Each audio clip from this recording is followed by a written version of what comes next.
Thierry. On va juste dire aux journalistes que nous avons du retard, donc vous pouvez mettre Christophe, il va dire aux journalistes.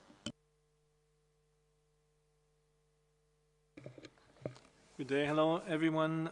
You're standing by for the global COVID-19 press conference. We expect some 10-15 minutes delay.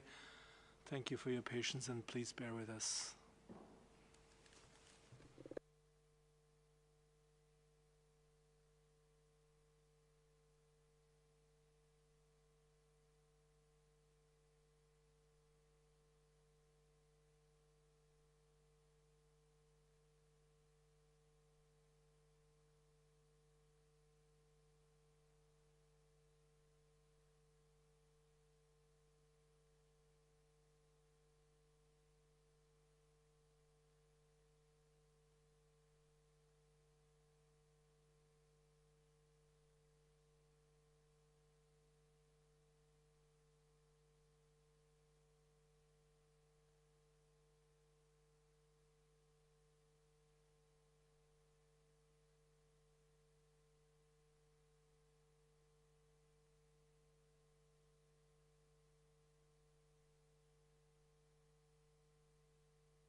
Hello, this is a message for the Chinese interpreters. Can you please do an audio test and speak in the Chinese channel? Okay. Yeah, this is Ying speaking on the Chinese channel. Okay, check. Okay. Chinese channel, yes. Can you hear us? Do you hear me? Yes, we can hear you. Give me 1 second. Okay. Yeah, thank you. Perfect.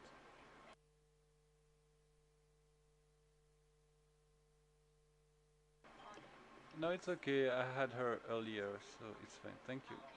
Okay, thank you. Okay, thanks.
Hello and good day to wherever you are listening to us today. It is Friday, 26 March 2021.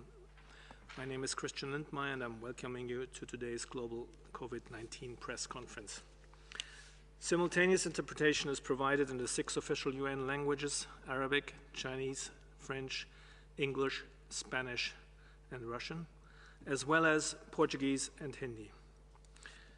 The participants are today present in the room: Dr. Tedros Adhanom Ghebreyesus, WHO Director General; Dr. Mike Ryan, Executive Director for WHO's Health Emergencies Program; Dr. Maria van Kerkhove, Technical Lead on COVID-19; Dr. Mariangela Simao, Assistant Director General for Access to Medicines and Health Products; Dr. Soumya Swaminathan, Chief Scientist; Dr. Bruce Aylward, Special Advisor to the Director General and the lead on the ACT Accelerator. Let me hand over to the Director General for the opening remarks. Thank you, Christian. Good morning, good afternoon, and good evening. At the beginning of the year, I issued a call for countries to work together to ensure vaccination starts in all countries within the first 100 days of the year. 177 countries and economies have started vaccination. In just 1 month, COVAX has distributed more than 32 million vaccines to 61 countries. COVAX works. There are now just 15 days left before the 100th day of the year, and 36 countries that are still waiting for vaccines so they can start vaccinating health workers and older people. Of those, 16 are scheduled to receive their first dose from COVAX within the next 15 days. That leaves 20 countries who are ready to go and waiting for vaccines. COVAX is ready to deliver, but we can't deliver vaccines we don't have. As you know, bilateral deals, export bans, vaccine nationalism, and vaccine diplomacy have caused distortions in the market, with gross inequities in supply and demand. Increased demand for vaccines has led to delays in securing tens of millions of doses that COVAX was counting on. But getting all countries started by day 100 is a solvable problem. COVAX needs 10 million doses immediately as an urgent stopgap measure so these 20 countries can start vaccinating their health workers and older people within the next 2 weeks. So today, I'm asking countries with doses of vaccines that have WHO emergency use listing to donate as many doses as they can to help us meet that target. And I'm asking manufacturers to help ensure these countries can rapidly donate those doses. There are plenty of countries who can afford to donate doses with little disruption to their own vaccination plans. The more countries that donate as soon as possible, the more doses we will have to share with countries who need them desperately. Sharing doses is a tough political choice, and governments need the support of their people. I am encouraged by surveys in high-income countries showing widespread support for vaccine equity. 10 million doses is not much, and it's not nearly enough, but it is a start. We will need hundreds of millions more doses in the coming months. There are many countries who invested in COVAX in good faith, but have been left frustrated because of the bilateral deals that have left COVAX short. WHO and our partners are continuing to work around the clock to find ways to increase production and secure doses. There are 4 more vaccines at different stages in the process of being assessed for WHO emergency use listing. And we hope to approve at least one of them by the end of April. WHO is also concerned about the potential for criminal groups to exploit the huge global unmet demand for vaccines. A number of ministries of health, national regulatory authorities, and public procurement organizations have received suspicious offers to supply COVID-19 vaccines. We're also aware of vaccines being diverted and reintroduced into the supply chain with no guarantee that cold chain has been maintained. Some falsified products are also being sold as vaccines on the internet, especially on the dark web. And we're aware of other reports of corruption and reuse of empty vaccine vials. We urge the secure disposal or destruction of used and empty vaccine vials to prevent them from being reused by criminal groups. And we urge all people not to buy vaccines outside government-run vaccination programs. Any vaccine bought outside these programs may be substandard or falsified, with the potential to cause serious harm. It's important to remember that any harm caused by a falsified product does not reflect a safety failure of the genuine vaccine. WHO regularly issues global medical product alerts on substandard and falsified products, and we will do so when and if necessary for COVID-19 vaccines and therapeutics. We urge all countries and individuals to pay careful attention to this issue.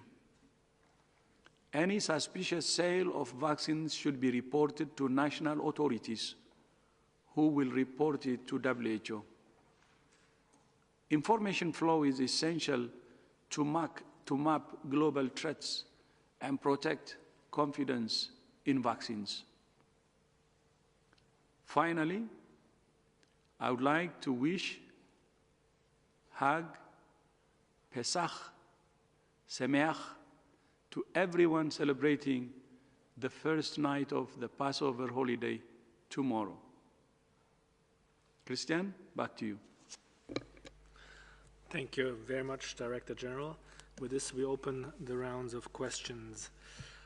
To get into the queue to ask questions, you need to raise your hand using the raise your hand icon, and then do not forget to unmute yourself when it's time. We'll start with Antonio Broto from EFE. Antonio, please unmute yourself. Thank you, Christian. I want to ask about the situation in Chile. Chile is one of the countries with higher percentage of population vaccinated, but at the same time is one of the countries with higher rise of new infections in the region, in Latin America. So why do you think this is happening, and is this a worrying trend for WHO? Thank you very much. Thank you very much, Antonio. I'll hand over to Maria van Kerkhoff, please.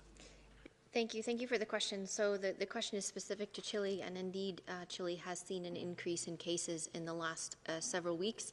It's a similar trend that we've seen across the Americas, and particularly in Brazil and also in the Southern Cone. But that is actually reflected in a number of countries across the world. And if we look back at the last 7 days alone, across the world, we've seen a 15% increase in cases, and we now see an increase in cases in the last week in all 6 WHO regions.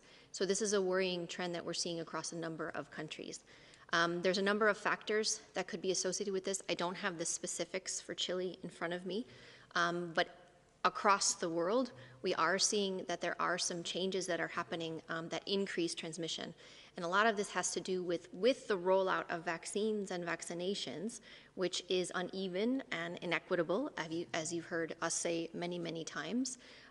There are some individuals that are not adhering to the measures that are in place, the physical distancing, the hand hygiene, the washing of your hand, cleaning of your hands, the respiratory etiquette, avoiding crowded spaces, opening the windows. All of that needs to take place in addition to the vaccines being rolled out, because it does take time to reach, though vaccination takes time to reach those who are most in need.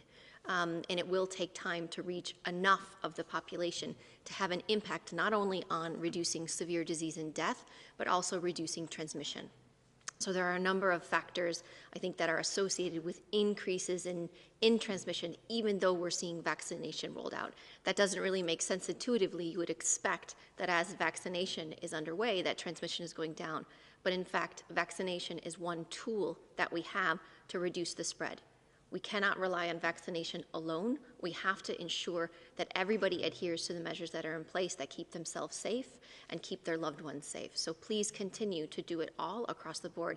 And we need governments to support individuals to be able to stay at home if they're unwell, to be in isolation, to be in supported quarantine. This needs to still be part of our control measures for reducing transmission around the world.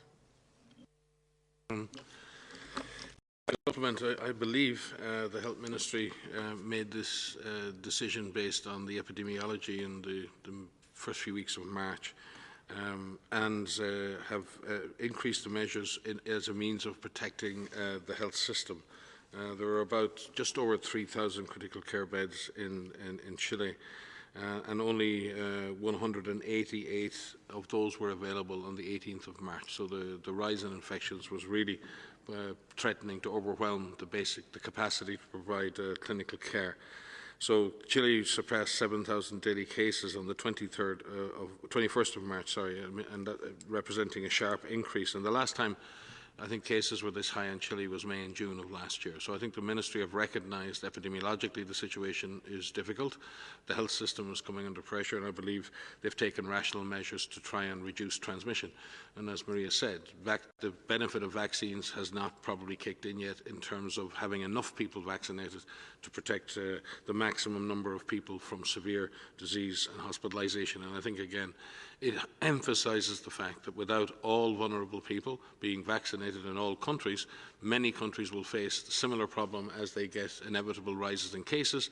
That rise in cases will be paid for in severe cases and deaths, and speaks exactly to what the Director General has been speaking about, making sure that those most vulnerable and most likely to suffer and those most likely to die in every country in the world have adequate protection from vaccination. But the Chilean government, I think, have taken appropriate measures. They've also taken measures with regards to travel into the country. They have detected variants of concern within the country as well. So they're also trying to ensure that those variants don't take over the epidemiology within Chile. But I think a rational response on behalf of the Chilean government in the face of rising numbers and increased strain on the health system. Thank you very much, Dr. Ryan, and Dr. Aylward, please. Thanks, Christian. Antonio, thanks for the question, because it's so important, right? Any increase in cases is a worrying trend. Let's be super clear. There's no such thing as an unworrying increase in cases with this disease, a serious disease. And I think what it highlights, again, as you said, that many countries are rolling out vaccines now. The obvious thing, as Mike and Maria emphasized, is these vaccines are great vaccines. They work really well, but we do not have sufficient vaccines and at scale to be able to change the course of the epidemic right now. We've got so many other measures we have to be using at the same time, and we have to be using our vaccines smart. We've got to be using them to protect those healthcare workers who've got to deal with this oscillating disease and surges of cases, and to protect the older people so that they don't suffer the severe disease and possibly death as a result. And it highlights the appeal that the Director General made at the beginning of of this press conference, that not all countries can do what Chile can do and try and roll out the vaccines to protect people in the face of surging disease because they don't have access to the doses. And what we need to do is get more doses of vaccine into the COVAX facility so that we can ensure all countries can protect their healthcare workers, because this disease will continue to surge, as we're seeing in places like Chile, even though we are rolling out the vaccines right now. And at the same time, we've got to do everything. It's difficult. I won't repeat what Mike and Maria said, but we've got to maintain the other measures until we have really high vaccine coverage, and we're some ways away from that yet. Thank you, Dr. Aylward, and I believe Dr. O'Brien, who's also in the room, will add. I just wanted to add a couple of points to what's already been mentioned. And that is that I think, as everybody knows, the evidence on the vaccines is really clear about the prevention of disease, certainly the prevention of severe disease and death for these vaccines. But the part of the evidence that is still rolling in is the degree to which they also protect against getting infected. And clearly, to get disease, you have to get infected, but just because you get infected doesn't mean that you get disease, but it certainly can mean that you can transmit to somebody else. So I think the other point is that we're emphasizing, especially as vaccines are rolling out, and there are many people in the community who are not vaccinated and not protected against disease, that continuation of the measures to avoid transmission, even if you're not symptomatic, is so incredibly important as we're rolling out vaccines, and that increase in immunity in the population is continuing. We also have the variants of concern, and we don't have information that is firm and clear about the degree to which each of these vaccines against each of the variants of concern may have some reduction or change in the ability that they have to protect against infection and to protect against disease. So we're in just a really dynamic environment right now as these incredible tools that are the vaccines are rolling out. And so this is the time when we should really do everything possible to keep transmission low, because it is that low transmission that will also impede and avoid the emergence of other variants. Thank you.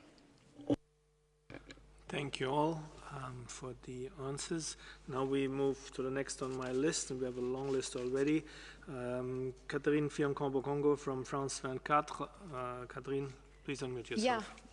Yeah. Thank you, Christian. Good afternoon to all of you. My question is related to vaccination. As we know, vaccination is one of the tools we have that we can rely on. And certain countries have decided to inoculate only one dose to persons who already got COVID-19. So my question is, number one, is it safe? Is it efficient against the new variants? And what is the safest way to identify asymptomatic people? Because certain people don't know if they already got COVID or not. Thank you. Thank you very much. Dr. O'Brien, please. Thanks for the question. Again, as we've now, the Strategic Advisory Group of Experts, the expert committee that provides recommendations to WHO for our policies on vaccines, we've looked at a number of the vaccines for specific recommendations. There's one that is specifically tested and designed for as a one-dose regimen, and that's the Janssen product. The other products are two-dose regimens, and we are fully aware that there is evidence around the magnitude of the immune response after a single dose of those two-dose regimens, and there is some evidence around the amount of protection against disease after receiving a single dose. But what we certainly don't have is evidence of not giving the second dose for those two-dose regimens. We would not know how long the protection from a single dose lasts, nor is it likely to be the maximum benefit that the vaccines can offer. So we recommend that for the vaccines that have a two-dose regimen, that they are given in a two-dose regimen. For those people who've had disease before, again, we are aware of the evidence that there is a strong immune response after a single dose, but we're just in an environment right now where we don't have sufficient evidence to change the recommendation. That being said, for those we certainly are not recommending that people test individuals before giving vaccine to determine whether or not they have had COVID before. If somebody has known that they've had COVID disease, they could make an individual decision to delay the receipt of their vaccine if it's in short supply in their community so that somebody else could go first. But we really just don't have enough information on the variants to understand whether that's an optimum strategy or not. We do recognize that countries are making the best decisions they can in their own policies about the optimum way to use the vaccines that are available to them. And there is a range of decisions that could be made about this even while the evidence is rolling out. So we're very much encouraging that for any adjustments to the schedule that countries are recommending, that they study those so that we actually have evidence that could help additional countries make decisions about the optimum use of the vaccines. And the most important thing at this point is to get as much vaccine as we can available to the highest risk people so that they can be protected against disease and eventually a sufficient immunity in the population that we hope and expect will really reduce transmission from that broad-based immunity, but we're pretty far distance from that. And Dr. Swaminathan to add, please. Just to add to what Kate was saying, I think there is a specific vaccine, which is the AstraZeneca vaccine, for which there is data for the gap between the two doses being 4 weeks or 12 weeks and beyond. And some countries, so there was data from the clinical trials which suggested that the longer the interval, at least up to 12 weeks, the better the immune response and the better the efficacy of the vaccine. So there's also modeling done to show that if you have a limited number of vaccine doses and you want to protect the population, particularly the high-risk groups, the older groups and so on, so countries like the UK, for example, have taken the approach of vaccinating more people with available vaccines and then giving the second dose at a time around 12 weeks. And the SAGE that Dr. O'Brien mentioned, the advisory group that advises WHO, recommended a gap of 8 to 12 weeks between the first and the second dose for the AstraZeneca vaccine. And this was based on an analysis of the data, both the immunogenicity data in the lab as well as the efficacy data. And we're getting more data now from the actual rollout of vaccines in countries which have opted to use this delayed approach, showing that the first dose is providing protection, significant protection against hospitalization and severe disease. So it seems to be a good strategy to protect more people more quickly, but of course the second dose must be given. And we're also now encouraged that there are trials going on looking at combination of vaccines, so a first dose with one and a second dose with another one, and to see if that in fact provides better protection. And we'll also have more studies hopefully coming through with more single-dose vaccines, as well as with vaccines that can be given, for example, by nasal spray, which actually might create more immunity in the respiratory tract. So it's really wonderful to see so much research going on existing vaccines as well as new vaccines, and we look forward to more data. The other question you asked was about asymptomatic infection, and as you know, it's very difficult on a routine basis. But what the clinical trials did was one of two things. Either they used a nasal swab in the participants every week to see if they were getting infected, even without symptoms, or they used the antibody test. So they took blood at regular intervals to measure the antibodies.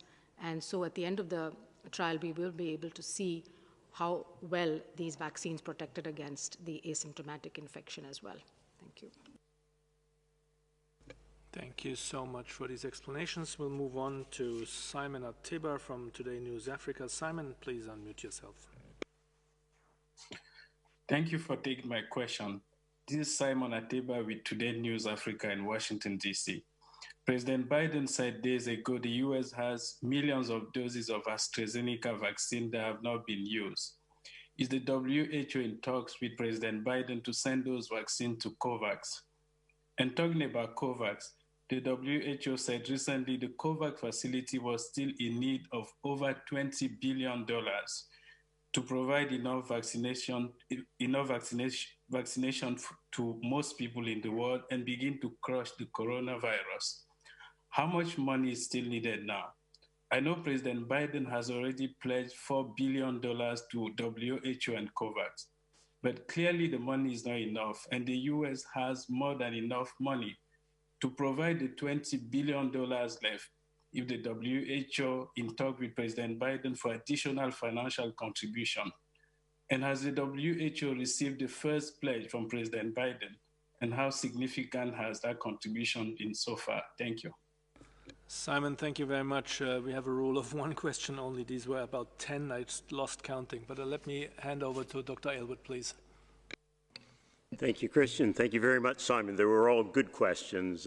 So first and foremost, on the issue of donations, indeed, and what we refer to as dose sharing, indeed, we're in discussions with all countries that have access to substantial doses of WHO emergency use listed vaccines for sharing of doses and donations of doses to the COVAX facility so that we can ensure all countries can get started and all countries can sustain vaccination, especially of healthcare workers and especially of their older populations. And so we have been in discussions since December. If you go back and have a look, you'll see that in December we established the dose sharing principles for working with COVAX to ensure that high-quality doses of vaccines can get out to all countries equitably through the COVAX facility. And since that time, we've been in discussion with many countries, the US, the EC, Canada, the UK, and others, Australia, New Zealand, about sharing of doses to, through the COVAX facility. A lot of positive interest across countries to do that, balancing, of course, also their own domestic needs. But as you heard from the Director General in his opening comments, we are at a particularly crucial point right now in the rollout of doses globally, and are encouraging any country that can help to do so. We're encouraging, though, and I want to highlight this, not just the countries that have access to doses today or have contracts with the suppliers, but we're also calling on the suppliers to help as well, because as many of you will understand, there's contracts established with countries for their doses, but those countries may say, okay, we want to donate those doses to COVAX, but we need the help of the suppliers as well to take those contracts, adapt those contracts with Gavi and with COVAX and with the countries involved very, very rapidly, not over weeks and months, but over days and hours, to be able to ensure doses can be redirected to help in places that really need them and need them urgently to begin the rollout, the equitable rollout. So it's not just countries, Simon, we're also calling on the companies as well to work with us on this as rapidly as possible. And in terms of the financing, we do need over $20 billion, $22 billion, but that's for the entire Act A agenda, or the Act Accelerator agenda, to ensure the equitable distribution of vaccines, oxygen, dexamethasone, PPE, and diagnostics. As the Director General, Mike and Maria affirm all the time, countries need that whole package to control the disease, protect their health systems, health workers, and populations, and get their economies going again. So that's for that whole package. Within the ACT Accelerator, one of the best financed aspects are is the COVAX facility, rather, but we still do have an urgent $2.3 billion gap in the needs to be able to procure and close some of the deals that we have to be able to secure as much vaccine as is available this year for low and low-middle income countries in particular. Thank you very much, Dr. Aylward. With this, we move to the next on my list, and that's Christiane Oelrich from DPR. Christiane, please unmute yourself. Thank you for taking my question. Dr. Tedros, we heard yesterday that the COVAX crisis is in large part due to Indian export restrictions. 90 out of the 237 million doses that were to be delivered will not come in time in March and April. So the picture is a bit different. It's not the rich countries that have secured millions of doses that are holding them back. It seems to be a developing country that is the main problem. Are you talking to the Prime Minister of India to change his attitude, or do you think that India as a developing country should also look after their own population first? Thank you. Yeah, thank you very much. First of all, I would actually like to thank India for its generosity. As you know, India has shared lots of vaccines globally. If you would, just call one country who has contributed more than any country on earth in terms of sharing vaccines, it will be India. So I'd like to thank the Prime Minister and his government for this support. What's happening now is it's not export ban from India, as far as we know. But as you may know, the number of cases in India is on the increase. So they need more vaccines also to use locally in order to fight the increasing number of cases. So that's understandable. But at the same time, we're already in discussion to keep a balance so that they can use locally, but at the same time continue to provide other countries vaccines from the Serum Institute of India. So we hope that the two could be addressed and we have a balanced solution. But I would like to use this opportunity actually to thank India, and I know they will continue to collaborate with COVAX and with WHO. Thank you. Thank you very much, Director General, and Dr. Aylward, please. The Director General has spoken. I think we're good. Thank you. And with this, we move to the next question, and that's Nina Larsen from AFP. Nina, please unmute yourself. Yes, thank you for taking my question. I was going to ask, U.S. President Biden said yesterday that he now aims to ensure that 200 million doses of vaccine will be given to Americans within his first 100 days in office. How concerned are you that this might send the wrong message, as it seems to run counter to your call for vaccine solidarity among countries? And if I could just ask, sorry, one housekeeping question, if you have any update on when the Wuhan mission report will be published, that would be helpful. Thank you very much. Thank you very much, Nina. Let me look around on the first question. Pardon me? No, I wanted to look for the first question about the vaccines. Dr. Aylward, please. Yeah, thanks so much, Nina, for the question. You know, every country is trying to do what, and every political leader, what it thinks is the best possible thing for its people. And we know that, we recognize that.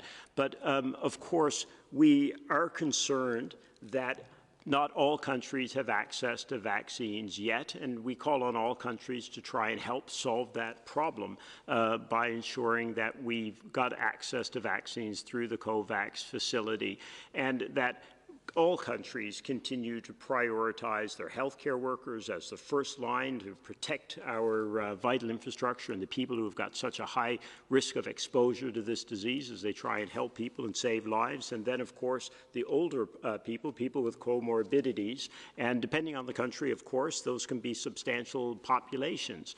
But what we're calling for is to ensure that all countries roll the vaccines out in that order. Unfortunately, what we're seeing in most places is exactly that. attention being given to their healthcare workers first, then their older populations, people with comorbid conditions, as we've talked about before.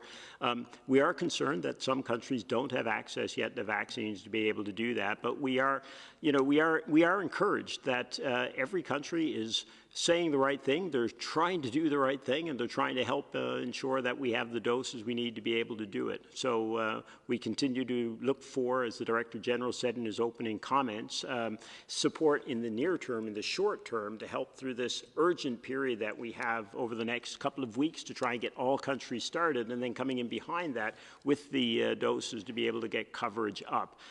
There's lots of countries, as everyone knows, and you've asked us about it many times, that have contracted or secured or optioned a large number of doses that go beyond the needs for their own countries. And what we're hoping as countries now get comfortable with the rollout of their products, that they'll be able to start discussing, sharing larger numbers of doses through COVAX to be able to vaccinate populations everywhere.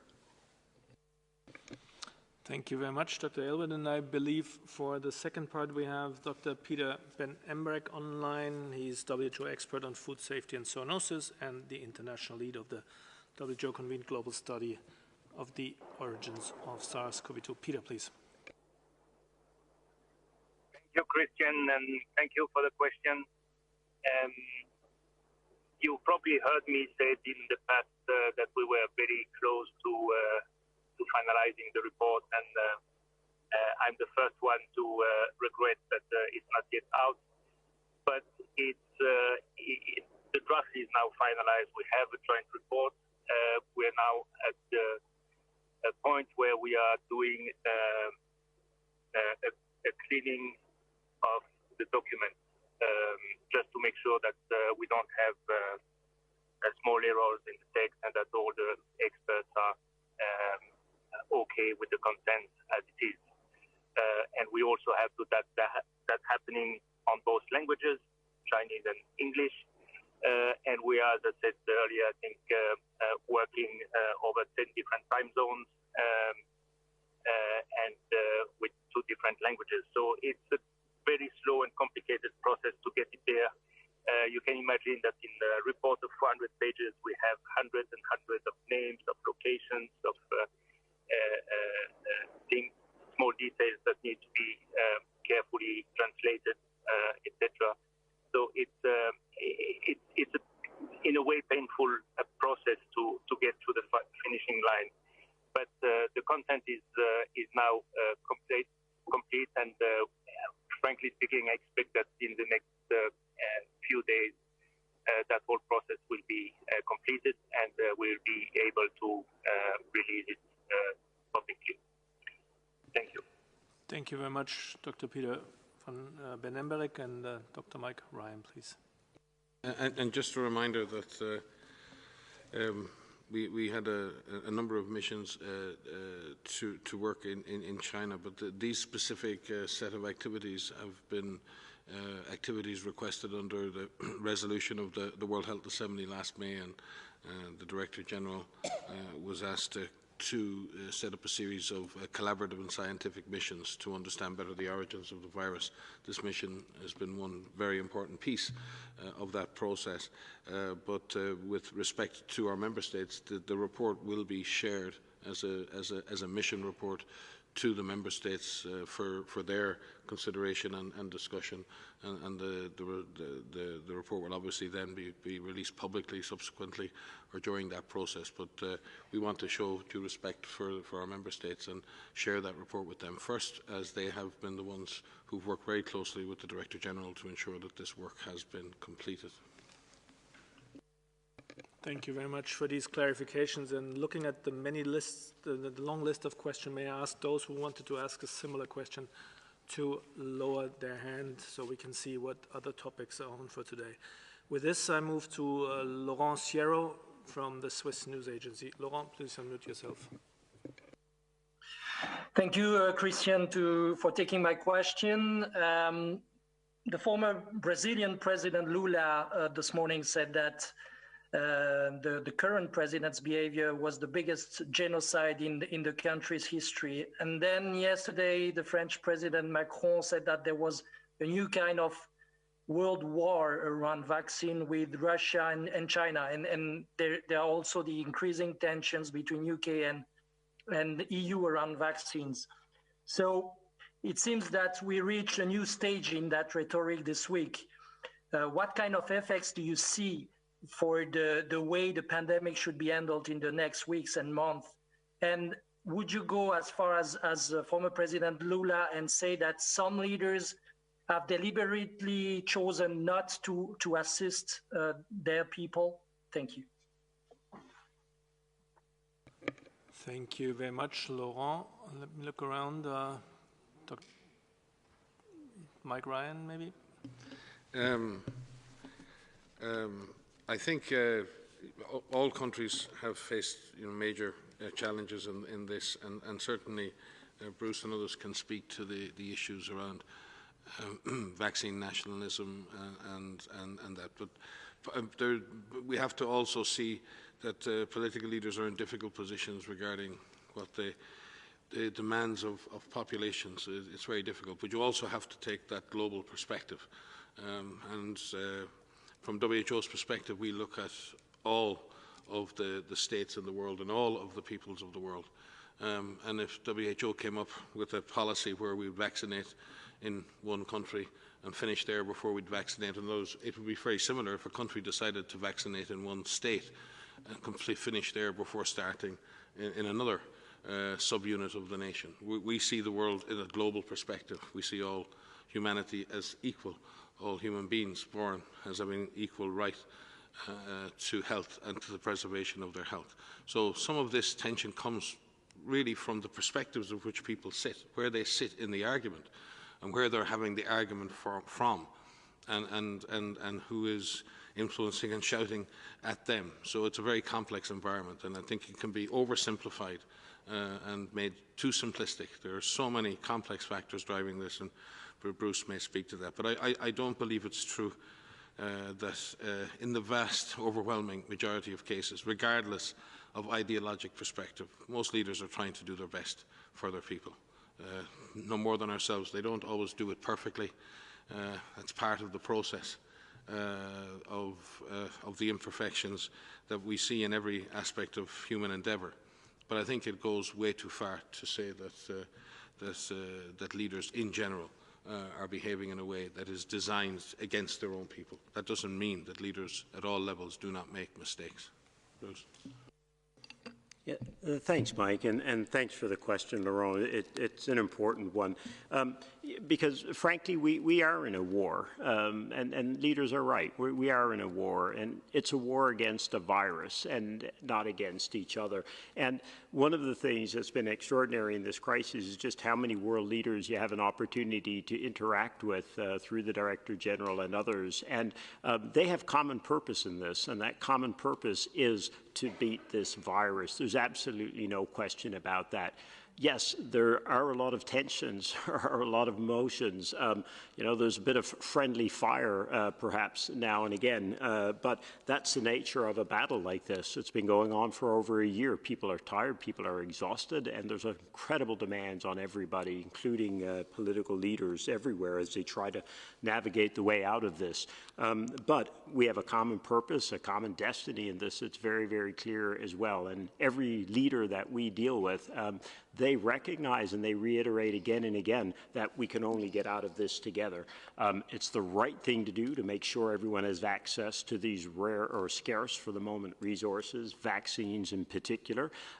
We also have an economic reason to get the world's economy going, and we also have a health security reason because of variants. Everyone is acutely aware of that, and everybody is working to find a common way forward. So it is going to be a tough, it's been a tough couple of weeks. It will be a tough few months as we go forward. There's incredible demands on everyone, but everyone is working to common purpose and recognizes that. I think one of the most encouraging things, Mike, we've been at this for 30 years, these people are committed to work together on these things.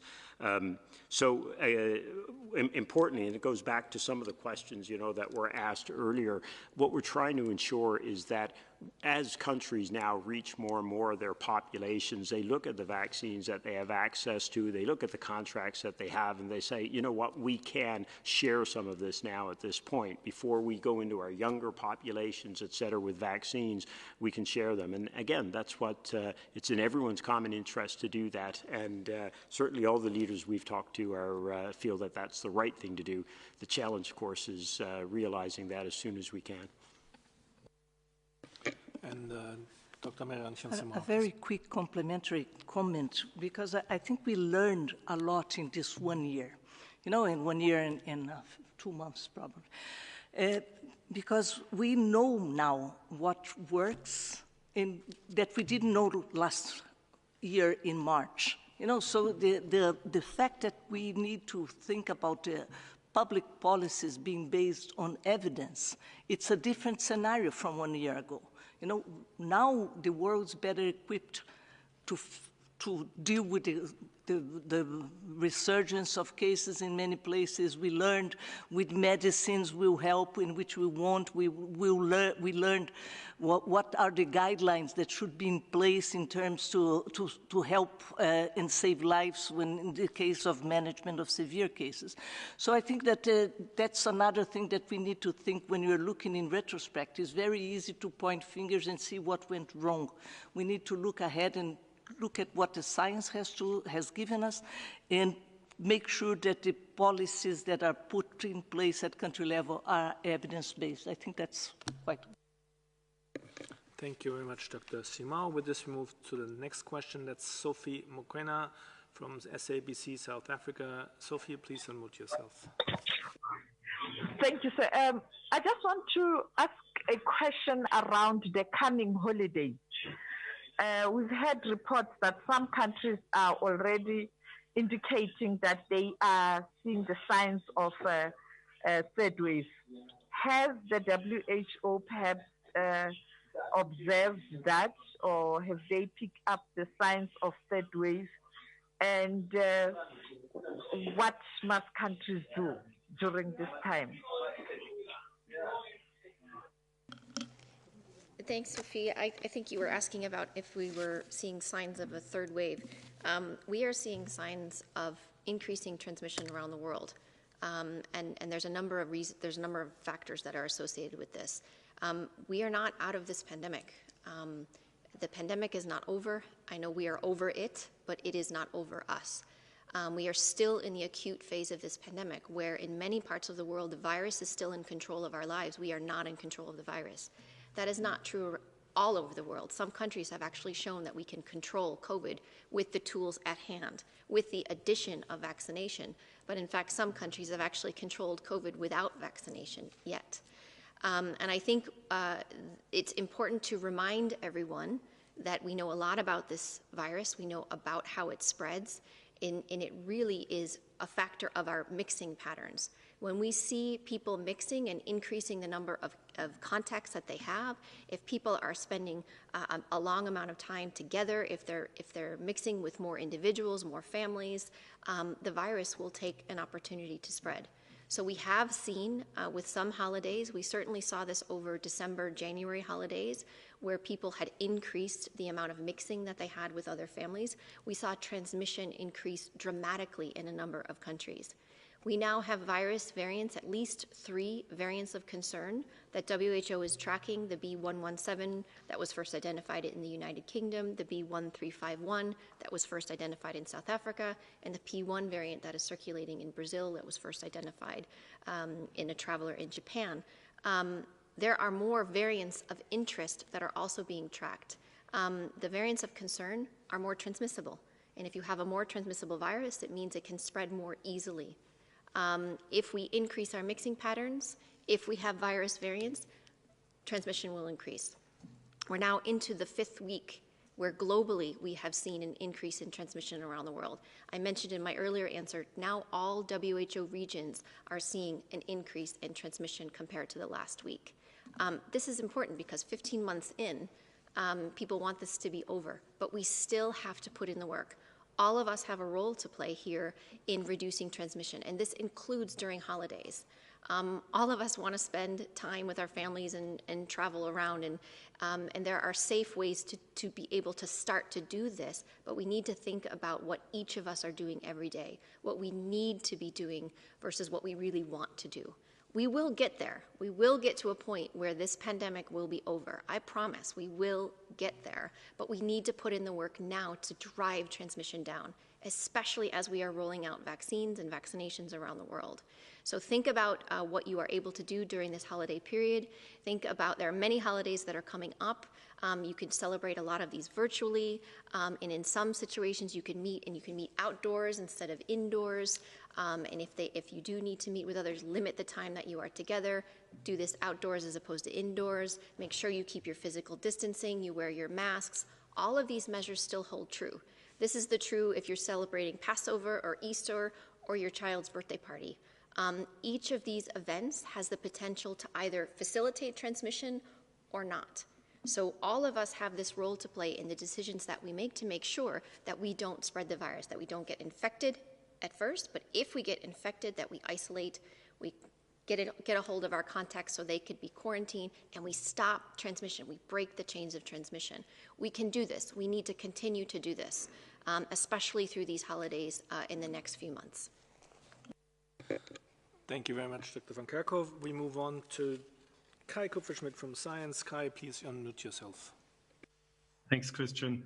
I wanted to ask a kind of complicated question, but it's about the possible side effects that we have been seeing in Europe with the AstraZeneca vaccine. So it is becoming clearer that there are quite a few cases of this rare constellation of thrombocytopenia together with thrombosis in kind of unusual places.